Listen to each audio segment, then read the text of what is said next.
Hello बच्चों, वापस आ गए अपन। अभी ये लास्ट वीडियो रहेगी, इसके बाद में अपन इस चैप्टर को एंड करते हैं, ठीक है ना।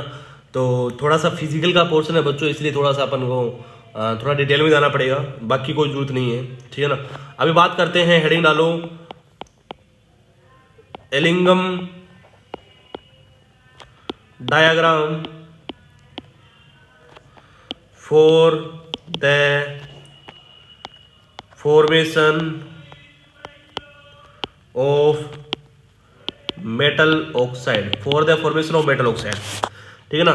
जैसे कि अगर मैं कहूँ Ellingham diagram for the metal formation of metal oxide, तो बहुत ही सिंपल सी बातें हैं। देखो यहाँ पर मेटल है, मेटल की रिएक्शन, मेटल है सॉलिड फॉर्म में, ठीक है ना। इसकी रिएक्शन मैं अगर ऑक्सीजन के साथ कराता हूँ तो मेटल का बनेगा मेटल ऑक्साइड। क्या बनेगा बच्चों? मेटल ऑक्साइड, ठीक है ना। इसका एक आधा मोल ले लिया मैंने, आधा मोल ले लिया इसका गैसीय फॉर्मेट में, ये गैसीय फॉर्मेट में, और यहाँ पर भी ये क्या बनने वाला है? सॉलिड फॉर्म में बनने वाला है। तो यहाँ पर मेटल क्या रहने वाली? सॉलिड, और यहाँ पर मेटल ऑक्साइड भी क्या रहने वाला है बच्चों? सॉलिड। तो ये रिएक्शन रहती है एक्सोथर्मिक। क्या रहती है बच्चों? एक्सोथर्मिक रहती है। यहाँ पर डेल्टा एच क्या रहता है? इसका बहुत ज्यादा नेगेटिव रहता है। डेल्टा क्या रहता है? नेगेटिव रहता है। जब भी ऑक्सीजन मेटल के साथ रिएक्शन करती है, मेटल का ऑक्साइड बनाता है। जैसे तुम्हें पता है एल्यूमिनियम ऑक्सीजन के साथ रिएक्शन करके क्या बनाती है? एल्यूमिनियम का ऑक्साइड बनाती है Al2O3। तो वहां पर एनर्जी निकलती है, नहीं निकलती? निकलती है। इसका मतलब क्या होता है? मेटल के साथ जब ऑक्सीजन रिएक्शन करेगा तो मेटल के ऑक्साइड बनेंगे। मेटल के ऑक्साइड क्या होते हैं? रिएक्शन जाएगी एक्सोथर्मिक। क्या चलेगी बच्चों? एक्सोथर्मिक चलेगी। एक्सोथर्मिक बातें आगे पूरी। अब एक्सोथर्मिक रिएक्शन तो चल गई है बच्चों, अब कहानी सुनो। इसका डेल्टा एस सुनो। डेल्टा एस क्या रहेगा? Mole of product minus mole of reactant. Mole of product कितने हैं बच्चों? 0। यहाँ पर गैसीय मोल कितने हैं? 0। इसका मतलब यहाँ पर ये 0 माइनस रिएक्टेंट का कितना है? 1/2। इसका मतलब डेल्टा एस क्या रहने वाला है बच्चों? डेल्टा एस रहने वाला है negative for the metal oxide. जब भी मेटल क्या करती है?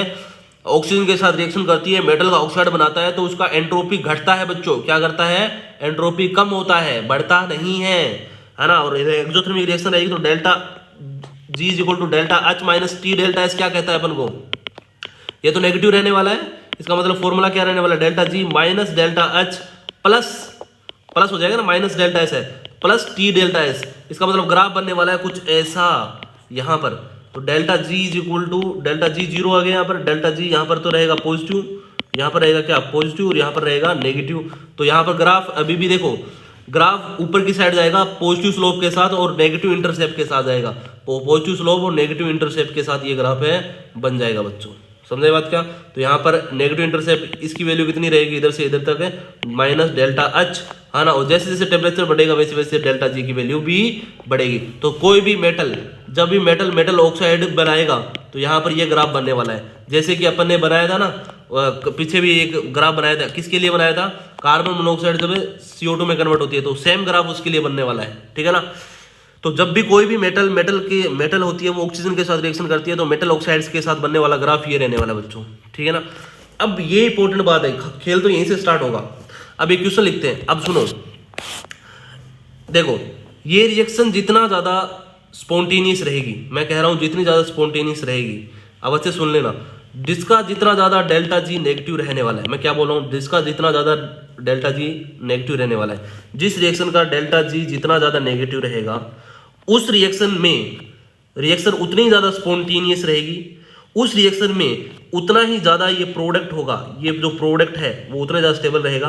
क्या बोल रहा हूं मैं? सुन लो, जिसका डेल्टा जी जितना ज्यादा नेगेटिव उसके लिए प्रोडक्ट उतना ही ज्यादा स्टेबल, है ना। प्रोडक्ट जब स्टेबल है, जब प्रोडक्ट स्टेबल है तो क्या यहां से यहां जल्दी जाएगा? तो प्रोडक्ट स्टेबल तभी होगा जब यहां पर रिएक्टेंट बहुत ज्यादा रिएक्टिव हो। इसका मतलब जिसका डेल्टा जी बहुत ज्यादा नेगेटिव होता है, जिसका डेल्टा जी बहुत ज्यादा नेगेटिव होता है ना, उसके लिए रिएक्शन अपने आप चलेगी, बहुत ज्यादा फास्ट चलेगी, ठीक है ना, क्योंकि बहुत ज्यादा स्पॉन्टेनियस रहेगी। और स्पॉन्टेनियस जितनी ज्यादा तभी रह सकती है जब ये कंपाउंड क्या हो? ऑक्साइड है, बहुत ज्यादा स्टेबल हो। जिसका जितना डेल्टा जी डायरेक्टली स्टेबल होगा, डेल्टा जी जितना ज्यादा नेगेटिव, है ना, जितना ज्यादा नेगेटिव रहेगा ये ऑक्साइड उतना ज्यादा स्टेबल रहेगा, ये मेटल उतना ही ज्यादा रिएक्टिव रहेगा। क्या बोल रहा हूं मैं? मेटल उतना ही ज्यादा रिएक्टिव रहने वाला है, ठीक है ना। तो अगर मेटल जितना ज्यादा रिएक्टिव रहता है तो मेटल की स्टेबिलिटी उतनी ही कम रहती है, मतलब ये स्टेबल कम रहेगा। देखो जो चीज ज्यादा रिएक्टिव होती है उसकी स्टेबिलिटी कम होती है। तो मैं क्या बोल रहा हूँ? डेल्टा जी जितना ज्यादा नेगेटिव, डेल्टा जी जितना ज्यादा नेगेटिव, जितना ज़्यादा नेगेटिव जाएगा डेल्टा जी की वैल्यू नेगेटिव में जितनी ज़्यादा रहेगी ये प्रोडक्ट उतना ज़्यादा स्टेबल बनेगा, है ना, ये कंपाउंड और ज़्यादा स्टेबल बनेगा, इसकी अमाउंट भी ज़्यादा बनेगी, समझ रहे हैं मेरी बात को, और ये जल्दी टूटेगा, इसमें चला जाएगा, जल्दी इसके साथ जुड़ के इसमें चला जाएगा, समझ रहे हैं मेरी बात को। तो ये यहाँ पर ये इसकी स्टेबिलिटी कम हो जाएगी, रिएक्टिविटी ज़्यादा हो जाएगी, समझ रहे हो इस कहानी को। अब एक क्वेश्चन आता है, क्वेश्चन को समझिए, क्वेश्चन लिखिए, क्वेश्चन लिखो, फॉर मेटल, क्वेश्चन लिखो, for metal A, D, G, R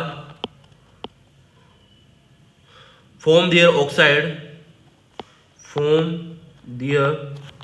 oxide by following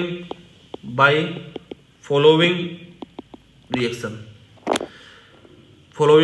A oxygen के साथ रिएक्शन करके बनाता है AO, D बनाता है DO, G बनाता है GO और R बनाता है RO, ठीक है। अब यहां तक ये क्वेश्चन खत्म नहीं हुआ, इसके बाद में एक ग्राफ दिया हुआ है, इसके बाद में एक ग्राफ है दिया हुआ है जो किसका है, डेल्टा जी का, किसका है, डेल्टा जी है 0 पॉजिटिव और नेगेटिव, और यहाँ पर है टेम्परेचर, ठीक है ना। ग्राफ पहला ग्राफ दिया बच्चों, देखो ये यहाँ पर मैं पॉइंट बना लेता हूँ,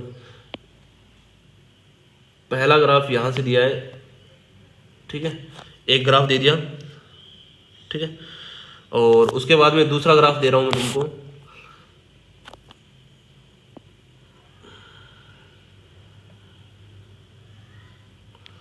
दूसरा ग्राफ दे दिया, उसके बाद में मैं तुमको तीसरा ग्राफ दे रहा हूँ,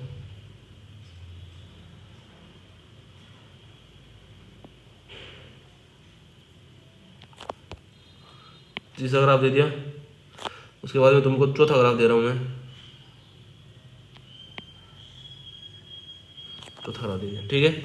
अब अच्छे से सुनने की कोशिश करना, ये है एक नंबर, ये है जो नीचे वाला है ना, वो है ऊपर वाला है ना, ये ए को AO में कन्वर्ट करने के लिए है, ठीक है। दूसरा है D को DO में कन्वर्ट करने के लिए है, तीसरा ग्राफ है G को GO में कन्वर्ट करने वाला है, और चौथा ग्राफ है R को RO में कन्वर्ट करने वाला है। अब क्वेश्चन सुनो, पहला क्वेश्चन क्या है, क्वेश्चन लिखो पहला, order of stability of metal oxide, order of stability of metal oxide नहीं है, order of stability of metal oxide, पहला order of stability of metal oxide. अब ये कह रहा है कि कौन सा इन सब ऑक्साइड में से, ये जो ऑक्साइड है ना जो बन रहे हैं, इनमें से सबसे ज्यादा स्टेबल कौन रहेगा। तो मैंने बोला था ना, जिसका डेल्टा जी जितना ज्यादा नेगेटिव रहेगा, है ना, वो रिएक्शन उतना ही ज्यादा आगे जाएगा और वो उतना ही ज्यादा मेटल ऑक्साइड ज्यादा स्टेबल बनेगा। तो ये बताओ किसका डेल्टा जी नीचे दिख रहा है तुमको, मेरे को तो सबसे ज्यादा नीचे ये R वाला दिख रहा है, इसका सबसे ज्यादा नेगेटिव दिख रहा है मेरे को, है ना, ठीक है ना। तो एक चीज बना लेते हैं, दो चीज यहाँ पर देख लेना, पहला केस पूछेगा एग्जामिनर, ऐसा नहीं पूछेगा, यहाँ पर तुम्हें एक टेम्परेचर देगा, क्या देगा, T0 टेम्परेचर देगा, और कहेगा लेस देन T0, इस कंडीशन में बताओ। तो लिखो केस नंबर फर्स्ट, उसमें टेम्परेचर लिख लेना, टेम्परेचर लेस देन T0। अब बताना है इसके अंदर बताना है किसका, order of stability of metal oxide, इसके अंदर बताना है order of stability of metal oxide.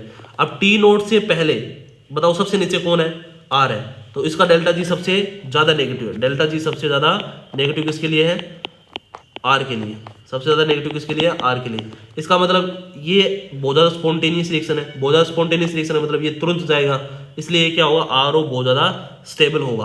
तो यहाँ पर सबसे ज्यादा होगा RO, उसके बाद में GO, उसके बाद में DO और उसके बाद में AO। ये हो गया किसकी, स्टेबिलिटी ऑफ मेटल ऑक्साइड। दूसरा क्वेश्चन लिखो, स्टेबिलिटी ऑफ है, ऑर्डर ऑफ है reactivity of metal oxide, sorry, दूसरा लिखो order of reactivity of metal oxide. Metal oxide की रिएक्टिविटी का ऑर्डर देखना है बच्चों, तो देखना अच्छे से, मेटल ऑक्साइड की रिएक्टिविटी का। अब तुम्हें बताओ जो ज्यादा आसानी से कन्वर्ट हो जाएगा, जो कंपाउंड ज़्यादा आसानी से इसमें कन्वर्ट हो जाएगा उसकी रिएक्टिविटी ज़्यादा रहेगी। इसका मतलब आर बहुत ज़्यादा रिएक्टिव रहेगा, ये तुरंत जाएगा ना, तुरंत जाएगा तो इसकी रिएक्टिविटी ज़्यादा है। इसका मतलब सिंपल सी बात है, बहुत थोड़ा बेसिक आइडिया लगाओगे ना तो आर सबसे ज़्यादा रिएक्टिव होगा, उसके बाद में जी होगा, उसके बाद में डी होगा और उसके बाद में ए होगा। समझे बात क्या? अब देखो order of stability of metal, order of stability of metal, order of stability of a metal. अब देखो ये आसानी से, अब देखो ये आसानी से इसमें चला जाएगा, है ना, तो इसकी स्टेबिलिटी कम ही रही होगी तभी जाएगा ना, और ये आसानी से नहीं जाएगा इसके अंदर, ठीक है ना, तो इसके मतलब इसकी स्टेबिलिटी ज़्यादा रही होगी। तो यहाँ पर स्टेबिलिटी किसकी ज़्यादा रहेगी? स्टेबिलिटी का ऑर्डर यहाँ पर ए, उसके बाद में कौन आएगा? डी, उसके बाद में जी और उसके बाद में आर। तो लिख लेना ये stability of metal is directly inverse proportional reactivity, reactivity जिसकी ज़्यादा उसकी स्टेबिलिटी कम। ठीक है, अब लिखो लास्ट एंड फाइनल क्वेश्चन, नहीं एक और है इसके बाद में, अभी लिखो क्वेश्चन लिखो। Order of affinity of metal toward air, order of affinity of metal toward air, कौन एयर के साथ जल्दी रिएक्शन करेगा, मतलब ऑक्साइड कन्वर्ट जल्दी बना लेगा। ये कह रहा है कि कौन सा कंपाउंड होगा जो ऑक्सीजन के साथ जल्दी रिएक्शन करके अपना ऑक्साइड बना लेगा। तो तुम्हें पता है ये बहुत ज़्यादा स्पॉन्टेनियस होता है, तो ये जल्दी ऑक्सीजन के साथ रिएक्शन करके सबसे पहले ये बनाएगा। तो क्या कौन सा रहेगा? एफिनिटी किसके साथ ज़्यादा रहेगी? आर के लिए ज़्यादा रहेगी, उसके बाद में जी के लिए, उसके बाद में डी के लिए, उसके बाद में ए के लिए। वही सीक्वेंस है, थोड़ा आइडिया लगाओ तो हो जाएगा। फिर लिखो order of reactivity of order of reducing nature of metal, order of reducing nature of metal. मैंने बोला था ना एलिंगम ग्राफ किसके लिए आता है? ऑर्डर ऑफ रिड्यूसिंग एजेंट के लिए आता है, नहीं आता? तो लिखो order of reducing nature of a metal. अब देखो रिड्यूसिंग नेचर किसकी ज्यादा होगी? रिड्यूसिंग नेचर मतलब आगे वाले का रिडक्शन कर ले, आगे वाले से ऑक्सीजन छीन ले। अब बताओ आगे वाले से ऑक्सीजन छीनने के लिए कौन उतावला बैठा रहता है? ये आर होता है, ए होता है। इसमें कंपैरिजन कर लो, ग्राफ तो ये रहा, ग्राफ से अपन कंपैरिजन कर चुके हैं। मैं बोला ये रिएक्शन बहुत ज्यादा फास्ट होती है, मतलब आर ने ऑक्सीजन जल्दी लिया है कंपेयर टू ए के। ए धीरे धीरे ऑक्सीजन लेगा, आर जल्दी से ऑक्सीजन ले लेगा। इसका मतलब एफिनिटी ऑक्सीजन के लिए किसकी ज्यादा है? आर की ज्यादा है। इसका मतलब क्या होगा? आर जल्दी से ऑक्सीजन लेगा तो मतलब स्ट्रॉन्ग रिड्यूसिंग एजेंट की तरह काम करेगा, नहीं करेगा? इसका मतलब मैं कह सकता हूं जिसका डेल्टा जी जितना ज्यादा नेगेटिव रहेगा, उसको डेल्टा जी जितना ज्यादा नेगेटिव है ना, उसका रिड्यूसिंग पावर उतना ज्यादा। इसका मतलब मैं कह सकता हूं नीचे वाली रो के अंदर है ना, नीचे वाली रो जो इस लाइन के अंदर है ना, इस लाइन वाला कंपाउंड ये आर होता है, वो ऊपर वाले ऑक्साइड का रिडक्शन कर सकता है ना। ये आर हो सकता है, आर है ना, ये आर जीओ का भी रिडक्शन कर सकता है, डीओ का भी कर सकता है, एओ का भी कर सकता है। समझ रहे हैं बात को? तो ये आर हो सकता है, ये रिएक्शन को रिवर्स लेके जा सकता है तीनों में। क्यों? क्योंकि आर की इतनी कैपेबिलिटी है कि इन तीनों से ही ऑक्सीजन छीन सकता है, क्योंकि आर इतना स्ट्रॉन्ग रिड्यूसिंग एजेंट है, इन तीनों से ही स्ट्रॉन्ग रिड्यूसिंग एजेंट है। तो देखना ऑर्डर क्या है, क्वेश्चन क्या है? Order of reducing nature of metal. तो order of reducing nature of metal, तो सबसे ज्यादा रिड्यूसिंग नेचर होगी किसकी? आर की। उसके बाद में कौन होगा? जी की। उसके बाद में कौन होगा? डी की। उसके बाद में ए की। अब कहानी सुनो, बहुत ही इंपॉर्टेंट कहानी तो यही है बच्चों, कहानी तो यहीं से रची जाएगी। देखना आर क्या होता है? स्ट्रॉन्ग रिड्यूसिंग एजेंट है, किसकी कंपेरेटिव? जी के, है ना। उसके बाद में जी किससे स्ट्रॉन्ग है? डी से। और डी किससे स्ट्रॉन्ग है? ए से। इसका मतलब याद रखना मैं क्या बोल रहा हूँ, लाइन जो बोल रहा हूँ वो इंपॉर्टेंट है। नीचे वाली लाइन पे जो मेटल होगा, नीचे वाली लाइन पे जो मेटल, ये दिख रहा है तुमको? अरे सॉरी, ग्राफ गया थोड़ा सा, फिर भी मैं दोबारा बनाने की कोशिश करता हूँ, है ना। वो कलर नहीं दे पाऊंगा थोड़ा सा, ठीक है। अब समझना, ए आर नोट में गया और ये किस में गया था? जी, ठीक है। अब देखो, अब नीचे वाला देखना, नीचे वाला होगा ना, नीचे वाला मेटल ऊपर वाले के ऑक्साइड को रिड्यूस कर सकता है, रिड्यूस करके वापस ले आएगा। मतलब इस ऑक्साइड से ऑक्सीजन छीन सकता है, क्योंकि नीचे वाला स्ट्रॉन्ग रिड्यूसिंग एजेंट है। अच्छा, ये जी होता है ना, जी इस आरओ से नहीं खींच पाएगा ऑक्सीजन, है ना, पर ये जी इस डीओ से भी खींच सकता है और एओ से भी खींच सकता है। पर ये आर होगा ना, आर वो जीओ से भी खींच सकता है, डीओ से भी खींच सकता है, एओ से भी खींच सकता है। तो बहुत ही इंपॉर्टेंट बात है, नीचे वाली लाइन पे प्रेजेंट होने वाला मेटल ऊपर वाली लाइन के जितने भी ऑक्साइड होते हैं उनको क्या कर सकता है? ऑक्सीडाइज, उसको रिड्यूस कर सकता है। समझे बात क्या? ये पूरी कहानी। अब देखो क्वेश्चन है ये, आगे क्वेश्चन देखना, और मैं कुछ रिएक्शन लिख रहा हूँ, उस रिएक्शन को बताना, तुम पहले पॉज कर लेना रिएक्शन को, मतलब उसको वीडियो को और बताना कि ये पॉसिबल है या नहीं है। तो लिखना क्वेश्चन है possible reaction according to the graph, possible reaction बताना कौन सी है। मैं कह रहा हूँ ए ओ की रिएक्शन अगर मैं आर के साथ कराता हूँ तो आर ओ प्लस में ए बनता है। क्या आर एओ से ऑक्सीजन छीन सकता है? हाँ छीन सकता है, क्योंकि स्ट्रॉन्ग रिड्यूसिंग एजेंट है आर, ठीक है ना, कंपेयर टू एओ के। तो यहाँ से ये छीन सकता है, तो ये रिएक्शन पॉसिबल है। इस ग्राफ में देख लो बच्चों, ग्राफ से ही होगा ये क्वेश्चन, जितने भी है ना वो सारी क्वेश्चन ग्राफ से ही होंगे, है ना। ऐसे क्या होगा, डीओ से आर खींच सकता है नहीं खींच सकता? डीओ से, क्योंकि आर तो सबसे खींच सकता है ना बच्चों, तो डीओ से भी खींच लेगा, तो डीओ से कर देगा डीओ को अकेला और आर ओ अपने आप आ जाएगा, है ना। जीओ होगा, जीओ से भी आर खींच सकता है, आर सबसे खींच सकता है बच्चों, आर के लिए कोई डाउट नहीं है ना। यहाँ पर बन जाएगा आर ओ प्लस में जी अलग हो जाएगा। तो आर सब के इसमें स्ट्रॉन्ग रिड्यूसिंग एजेंट है, तो सबसे खींच सकता है। ये तीनों ही रिएक्शन क्या है बच्चों, पॉसिबल है, तीनों ही सही है, ठीक है ना। अब अपन बात करते हैं आगे की साइड और क्वेश्चन एग्जाम्पल लिखता हूँ मैं, वो थोड़ा वो भी बता देना मेरे को, ये लिख लेना साथ साथ मेरी वीडियो पॉज करके, ठीक है। और उसके बाद में मैं ए ओ की जी के साथ रिएक्शन कराता हूँ, तो ए ओ से जी ले सकता है मेरे हिसाब से, तो जी ओ प्लस में ए बन जाएगा, सही बात है। अगर मैं डी ओ की रिएक्शन किसके साथ कराता हूँ, जी के साथ कराता हूँ, तो डी ओ ऊपर है, नीचे वाला जी निपटा देगा, तो क्या बन जाएगा, जी ओ प्लस में डी बन जाएगा। समझ रहे हैं मेरी बात को, यहाँ पर जी ओ प्लस में डी बन जाएगा, इसका मतलब ये रिएक्शन भी पॉसिबल है।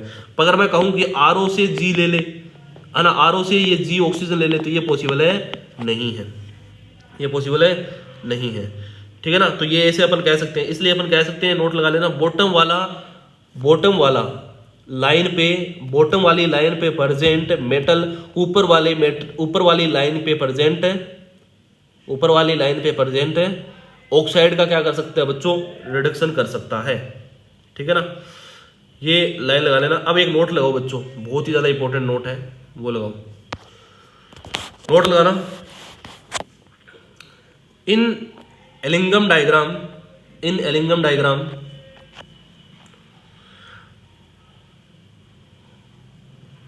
in Ellingham diagram of some metal oxide delta G is positive, some metal oxide is delta G is positive। कुछ मेटल ऑक्साइड ऐसे होते हैं जिनका डेल्टा जी क्या रहता है, पॉजिटिव रहता है। देखो जैसे तो ज़्यादातर तो जो होता है ना मेटल ऑक्साइड, उनका डेल्टा जी क्या रहता है, मैक्सिमम का नेगेटिव रहता है, पर कुछ एक का क्या रहता है, पॉजिटिव रहता है, वो देखते हैं।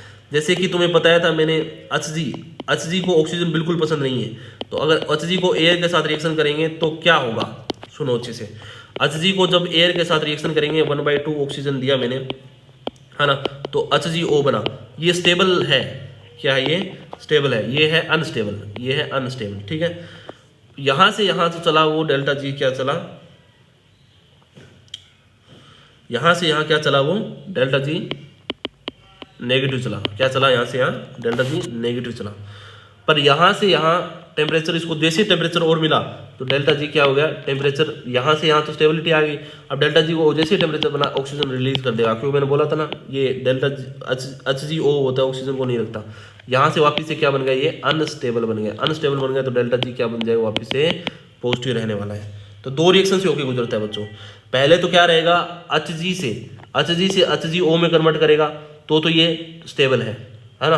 तो यहाँ पर आके लगभग यहाँ पर डेल्टा जी लगभग 0 हो जाती है। फिर उसके बाद में डेल्टा जी बढ़ती है, इसलिए इसका ग्राफ कुछ ऐसा रहने वाला बच्चों। देखो इसका ग्राफ कुछ है ऐसे रहने वाला है, डेल्टा जी 0 और यहाँ पर ऐसा ग्राफ, तो एक पॉइंट ऐसा आएगा जहाँ पर 0 आएगा इसका डेल्टा जी, समझ रहे हैं बात को। उसके बाद में इसका पॉजिटिव डेल्टा जी है और उससे नीचे इसका नेगेटिव डेल्टा जी है। तो कुछ एक मेटल होते हैं जिनका डेल्टा जी क्या रहता है बच्चों, पॉजिटिव भी रहता है, ठीक है ना। तो यहाँ पर डीकम्पोजिशन, यहाँ से डीकम्पोजिशन स्टार्ट होता है, यहाँ से डीकम्पोजिशन, जैसे डेल्टा जी क्या आता है, पॉजिटिव आ जाता है, तो ये डीकम्पोजिशन स्टार्ट हो जाएगा। ये इसका ग्राफ बना लेना एच जी के लिए, ठीक है ना, ये एच जी के लिए स्पेशल ग्राफ है, ठीक है। हाँ अब लिखो, ये हो गया। अब लिखो नोट लगा के एक और चीज़, ये बस लिख लो, इतना यूजफुल नहीं है सारी चीज़ें, नोट लगाओ एक चीज़ और, ठीक है, नोट लगाओ। In Ellingham diagram of some metal oxide deviation is also occur. कुछ मेटल ऑक्साइड के अंदर क्या होंगे, डेविएशन मिलेंगे, मतलब ग्राफ 2 से ज़्यादा बार मुड़ेगा।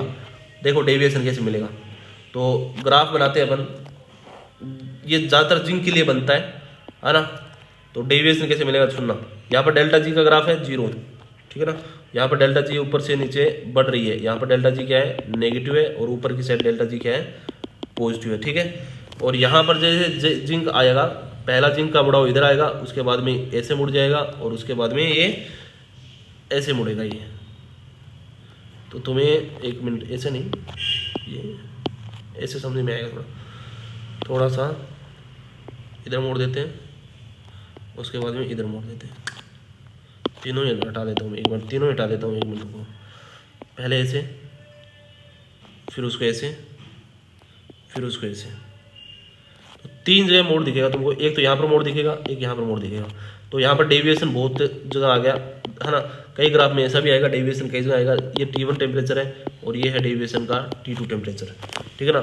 ये है जिंक का, जिंक ऑक्साइड में कन्वर्ट करने के लिए है, ठीक है ना। जो T1 टेम्परेचर है इसका MP है, मेल्टिंग पॉइंट ऑफ है, जिंक है, इसकी वजह से डेविएशन आया। और T2 होगा वो बॉइलिंग पॉइंट ऑफ है, जिंक की वजह से डेविएशन आया। 2 डेविएशन आएंगे, 2 जगह मुड़ेगा, ठीक है ना, एलिंगम डायग्राम, ठीक है। ये पूरी कहानी हो गई, ठीक है। अब इस ग्राफ का रिजल्ट क्या है तुम्हें मैं बता देता हूँ बच्चों। रिजल्ट इतना सही है कि नीचे वाला ऊपर वाले का क्या कर सकता है, रिडक्शन कर सकता है। अब सुनना अच्छे से, अब एक मैं तुम्हें डायग्राम बना के दे रहा हूँ, ये देखो, ये जो डायग्राम है ना वो सीधा कॉपी में उतार लेना, एनसीईआरटी का है, ठीक है ना। तो यहाँ पर याद रखना, एल्यूमिनियम का ये जैसे कैल्शियम का कैल्शियम ऑक्साइड में कन्वर्ट होने के लिए, कैल्शियम का कैल्शियम ऑक्साइड में कन्वर्ट होने के लिए ये रहा एलिंगम डायग्राम, सबसे नीचे जा रहा है, ठीक है ना। अब सबसे कम इसका क्या होता है, डेल्टा जी इसका सबसे ज़्यादा नेगेटिव होता है। तो सबसे ज़्यादा है तो ऊपर वाले सबको निपटा देगा, ऊपर वाले सबको निपटा सकता है। तो कैल्शियम होता है ना, कैल्शियम ऊपर वाले सभी ऑक्साइड को क्या कर सकता है, निपटा सकता है, ठीक है ना। अब यहाँ पर देखना, ये 2 ग्राफ है, ये 2 ग्राफ एक दूसरे को क्रॉस कर रहे हैं, है ना। ये क्रॉस करने वाले ग्राफ बहुत ही इंपॉर्टेंट है। क्रोमियम वाला, क्रोमियम तुम्हें पता है ना, क्रोमियम का ऊपरी ऊपर ग्राफ, तो ऊपर वाला ये किसी नीचे वालों का कभी भी, इनके मेटल ऑक्साइड, क्रोमियम कभी भी इसका ऑक्सीडेशन नहीं कर सकता, सॉरी रिडक्शन नहीं कर सकता। क्रोमियम कभी भी इसका रिडक्शन नहीं कर सकता, क्रोमियम कभी भी इसका रिडक्शन नहीं कर सकता, क्रोमियम कभी भी इसका रिडक्शन नहीं कर सकता। समझ रहे हो, क्योंकि ऊपर वाला नीचे वाले का रिडक्शन नहीं कर सकते। पर ये जो पॉइंट दिख रहा है ना तुमको, ये 2 ग्राफ एक दूसरे को क्रॉस करते हैं, तो यहाँ कहानी बदल जाती है बच्चों। यहाँ पर टेम्परेचर दिख रहा है तुमको इसके नीचे। अब सुनना, मैग्नीशियम होता है कम टेम्परेचर पे, मैग्नीशियम कम टेम्परेचर पे एल्यूमिनियम के ऑक्साइड को क्या कर सकता है, रिड्यूस कर सकता है। क्योंकि देखो मैग्नीशियम कम टेम्परेचर, मैग्नीशियम का ग्राफ नीचे है, पर eight a high temperature magnesium का ग्राफ तो चला गया बच्चों ऊपर, और एल्यूमिनियम का ग्राफ आ गया नीचे। इसका मतलब क्या होगा, at a high temperature aluminium strong reducing agent की तरह काम करेगा। एग्जामिनर ऐसा पूछेगा, बताइए मैग्नीशियम और एल्यूमिनियम, ऐसा पूछेगा एग्जामिनर, बोलेगा कि at a low temperature magnesium reducing agent की कम स्ट्रॉन्ग रिड्यूसिंग एजेंट होता है कंपेरेटिव टू एल्यूमिनियम, सही बात है। Eight a high temperature aluminium क्या करेगा, स्ट्रॉन्ग रिड्यूसिंग एजेंट की तरह काम करेगा कंपेरेटिव टू मैग्नीशियम। ये बड़ी इंपॉर्टेंट बात है, समझाई बात क्या। तो ये ऐसा ग्राफ बना लेना, ठीक है। अब एक ग्राफ और है, एक ग्राफ और है जो अपन मैं पहले भी डिस्कस कर चुका हूँ, वो भी डिस्कस कर लेते हैं। देखो अच्छे से, ये है, ये डायग्राम अपन पहले पढ़ चुके हैं। तो यहाँ पर 710 डिग्री सेल्सियस टेम्परेचर है, कितना, 710 degree Celsius temperature. 710 degree Celsius temperature पे क्रॉस आउट होते हैं सारे के सारे, इक्विलिब्रियम रहता है, समझ रहे बात को। अब देखो ये है इससे लो टेम्परेचर, ये है इधर वाला तो है लो टेम्परेचर, ये इधर वाला है हाई टेम्परेचर। तो एग्जामिनर क्या पूछेगा कि लो टेम्परेचर पे कार्बन मोनोऑक्साइड का ग्राफ सबसे नीचे है ना, लो टेम्परेचर पे कार्बन मोनोऑक्साइड एक स्ट्रॉन्ग रिड्यूसिंग एजेंट की तरह काम करता है ना। पर eight a high temperature carbon एक स्ट्रॉन्ग रिड्यूसिंग एजेंट की तरह काम करता है। ये अपन बहुत पहले से स्मेल्टिंग से ही पढ़ते आ रहे हैं बच्चों, है ना। बस इसी वीडियो के अंदर इतना ही, इसी के साथ अपना ये एलिंगम डायग्राम ये सारे खत्म होते हैं, है ना। और इसी के साथ ये चैप्टर भी खत्म होता है बच्चों।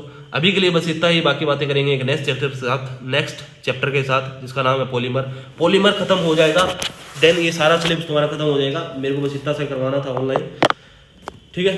तो बाकी बातें करेंगे ब्रेक के बाद। धन्यवाद।